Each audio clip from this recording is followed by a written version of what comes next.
Está na hora da entrevista do dia com a Denise Campos de Toledo. E eu converso agora com o cientista político Rodrigo Prando, que é da Universidade Presbiteriana Mackenzie. Rodrigo, boa noite. Boa noite, Denise. Bom, e temos vários temas, vamos começar falando desse embate já desde o início da retomada dos trabalhos do Congresso entre Arthur Lira, Congresso de modo geral, e o presidente Lula. Um dos problemas é o veto de Lula a 5,6 bilhões de emendas de comissões. Né? O Congresso queria mais e mais, e dando um jeitinho, ainda é herança daquele orçamento secreto e muita força do presidente da Câmara. Como é que você vê um possível desfecho dessa situação? Bom, a questão diz respeito a dois temas muito importantes na política, dinheiro e poder. Não é? Vamos começar com dinheiro. De fato, os parlamentares hoje têm um acesso a enormes fatias do orçamento que não tinham antes. E claro que isso tem uma evolução muito rápida no governo Bolsonaro. E o Arthur Lira, que sempre foi aquela figura de proa do Centrão, tem, obviamente, muita força e não quis perder no governo Lula. Só que aí tem a outra questão que é de poder. O Lula tem um mandato ainda, ele está no segundo ano de mandato, e o Arthur Lira tem um tempo mais curto de poder. Então há toda uma articulação e uma discussão em cima de como será essa construção da passagem de poder. Arthur Lira quer ter influência, quer colocar um aliado, e obviamente que o PT gostaria de ter um presidente da Câmara mais alinhado às suas pautas. Mas parece que de ontem para hoje a relação entre os dois distensionou um pouco.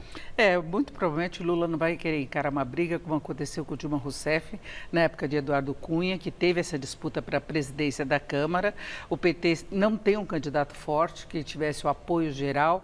Arthur Lira talvez tenha mais esse apoio para fazer o sucessor. E aí tem essa questão de curto prazo, são medidas do âmbito fiscal que têm de ser aprovadas. A Haddad tem como objetivo manter aquela meta de zerar o déficit deste ano e quer acabar com algumas irregularidades. O programa, por exemplo, de estímulo à área de eventos, não é que ele já detectou irregularidades. Então, tem uma coisa de se tentar moralizar, mas a política não deixa, né? Olha, é muito difícil, porque eu sempre lembro de uma frase do Fernando Henrique Cardoso que dizia o seguinte: as forças, muitas vezes, do passado estão presentes na política. Cabe saber quem comanda, o passado ou nós. O Fernando Henrique dizia à época. Então, assim, o Centrão, no fundo, tem poder e é uma necessidade de você dialogar. A grande questão, como você bem coloca, é que um presidente, quando é muito fraco, ele fica refém. Por quê? Porque o presidente da Câmara, sobretudo, tem acesso à pauta, é ele que dita o ritmo dos trabalhos. E uma coisa muito importante, é ele que pode aprovar ou não um processo de impeachment. Agora, de certa maneira, o Haddad tem sofrido menos fogo amigo dentro do governo e tem essa intenção de déficit zero. Não é simples? Não é, mas é alguma coisa que você tem que perseguir. E obviamente que o Centrão veio muito voraz, e a voracidade do Arthur Lira se dá muito em conta dele ter tido muito poder e muita força durante os anos de Bolsonaro no governo. Agora, essa questão das emendas, além de todo questionamento quanto ao objetivo delas, mesmo quando são destinadas a obras, não fazem parte de um contexto de um planejamento global de infraestrutura e tudo mais, se destina às prefeituras, a redutos eleitorais, mas Arthur Lira teve isso em pauta agora no Carnaval, que ele desfilou na Beija-Flor, junto com o presidente de honra da escola, o bicheiro Anísio Abrão Davi, e ele homenageava a escola Maceió, a prefeitura, que é de um aliado dele, comandada por um aliado, teria dado 8 milhões, uma parte de incentivo da fiscal e parte emenda parlamentar. Então, as emendas entraram em pauta de Carnaval também. Não, e não tem como não entrar, até porque essa proeminência do Arthur Lira coloca ele também na mira dos jornalistas e também do próprio PT. Você falava há pouco da força que o PT teria para colocar um candidato. Provavelmente não tem a força. O PT deve ter ali de 513 deputados, se muito 100 cadeiras dele com aliados. Agora, certamente o Arthur Lira fará força, mas o PT tem uma intenção de cozinhar em banho-maria o presidente, porque até o final do ano a coisa começa a diminuir e o ano que vem tem eleição, né? Então a gente vai ver esse cenário no decorrer desse ano. Mas se chegou ao ponto de Arthur Lira, por exemplo, tentar induzir uma mudança no comando das negociações com o afastamento do ministro Padilha, Alexandre Padilha. Ele deixou de receber ali uma reunião, ele que é o principal articulador, só que ele não é o chefe do cofre dos vários ministérios, tem a gestão Haddad, tem um orçamento a ser cumprido, não é? Agora tem também uma questão interessante nisso, nós temos eleição, que é uma pauta muito importante, porque é o seguinte, o Arthur Lira tem o seu prazo de validade de poder para vencer. O que significa que Lula, por enquanto, tem mais condições objetivas de ter muitos deputados, que podem, inclusive, pular Arthur Lira e ir direto ao presidente da República ou articulação. De fato, o Arthur Lira ficou com um sentimento de animosidade em relação ao governo, mas parece que a articulação já foi passada agora para o ministro Rui.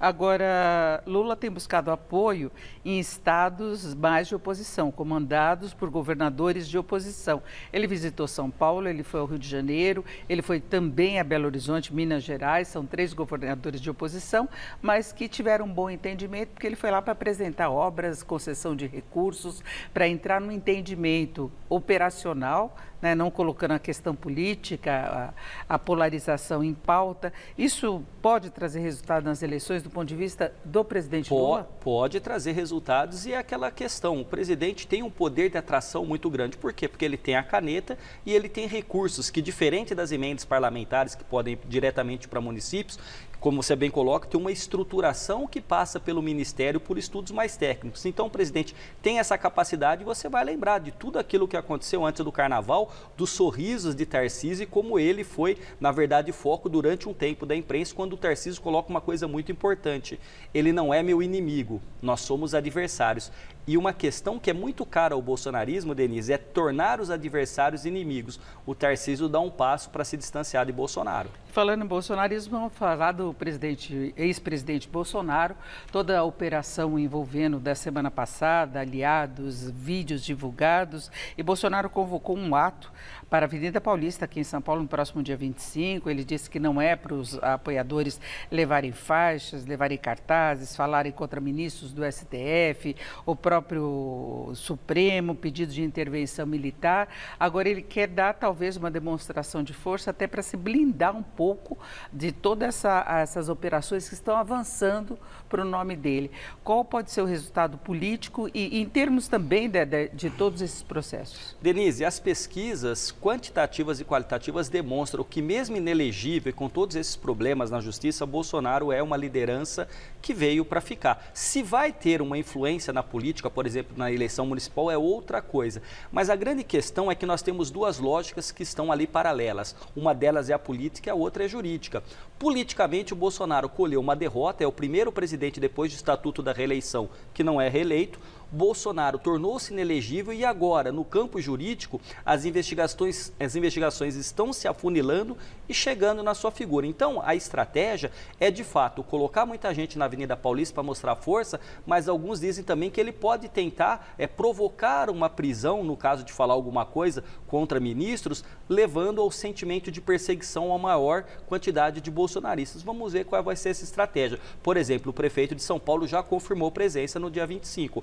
Agora, a situação jurídica dele se deteriora, e ele recentemente pediu de volta o passaporte porque tem a intenção de ir para um evento de Donald Trump nos Estados Unidos. Vamos ver se o ministro Alexandre de Moraes ou outro ministro vai conceder de volta o passaporte para essa viagem. Agora, em princípio, o que aparenta é que ele quer uma blindagem, mostrando que tem força junto à população, que tem uma base eleitoral ainda importante. Qualquer coisa que ocorra contra ele, como no caso de uma prisão, pode criar um fato político, outras consequências. Não tenho dúvida disso. Agora, vamos lembrar o seguinte: quando a condenação do Lula se deu em segunda instância, o Lula estava no sindicato, cercado de milhares de pessoas, e o Lula se entregou para cumprir a pena de prisão. Mas então, lá assim, já tinha condenação. Já né? tinha condenação, mas a grande questão é que ali você estava falando da figura que é onipresente na política brasileira desde 1989, quando na eleição perdeu para o Collor no segundo turno. Então o Bolsonaro, sem dúvida, que tem este capital político e vai tentar mostrar força. Mas agora a grande questão